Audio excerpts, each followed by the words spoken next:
Diablo 2 Resurrected, Reign of the Warlock, the first expansion for Diablo 2 in 25 years, is it worth the price tag of €24.99? Let's find out. While you're here, tell me what you think about the Warlock being added to multiple games in the Diablo universe. Comment down below. Hello everyone, and welcome to Money's Worth. Diablo 2 Resurrected, Reign of the Warlock is without discounts €24.99, so I set out to play it for 25 hours. And after 25 hours, I got my Warlock into hell and started farming. Let's take a look at the gameplay and content, and then I will give my opinion of the game. Let's go.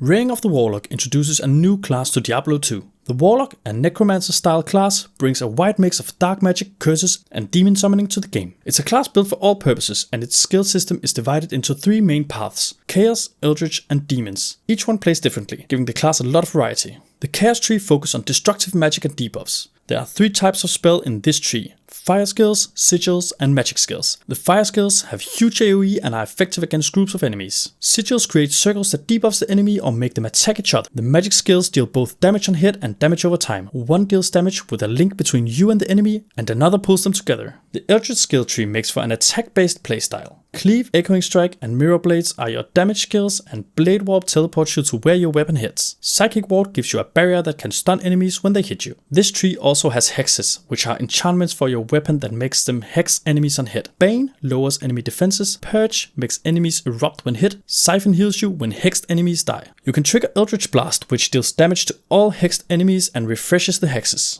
The Demon skill tree focuses on summoning and controlling demons. You can summon a melee goatman, a tainted that casts fireball, or a defiler that links enemies together so they share damage taken. Bind demon lets you take control of an enemy demon and turn it into your minion. Deathmark teleports your demons around and force them to attack. Bloodboil sacrifices demon health to deal area damage around them. Gorge heals your demons above them by consuming corpses. Demonic Mastery buffs your demons and increases the number you can summon. You get an extra demon for every 10 skill points. Blood Oath increases your demon survivability and redirects some of your damage taken to your demons, improving your survivability too. Consume sacrifices a demon to give you powerful temporary buffs depending on which demon you consume. Looking at the core gameplay loop, the DLC has not changed much. Kill monsters, collect loot, check if the loot is better than yours, improve your build, and repeat. It's the familiar formula fans expect, and the Warlock fits right into it. Let's take a look at the content. If you like my review, consider hitting that subscribe button to get notified of my new videos. Thank you.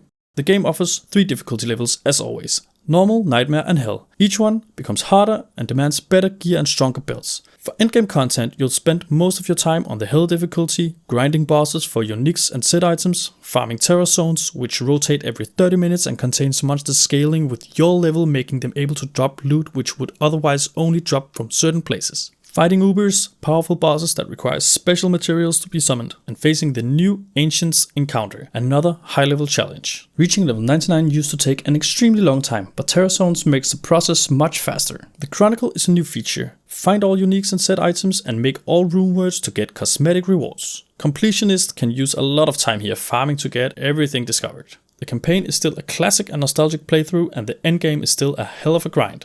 Let's take a look at the ratings.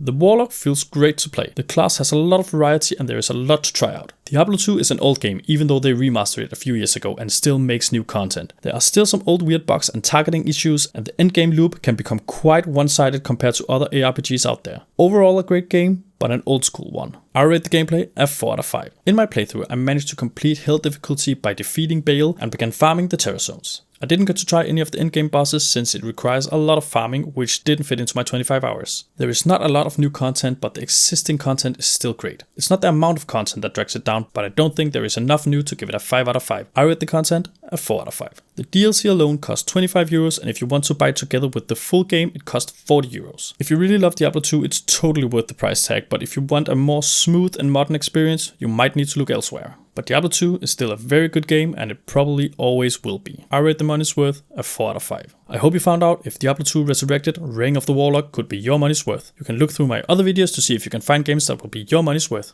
Thank you for watching, see you in the next video.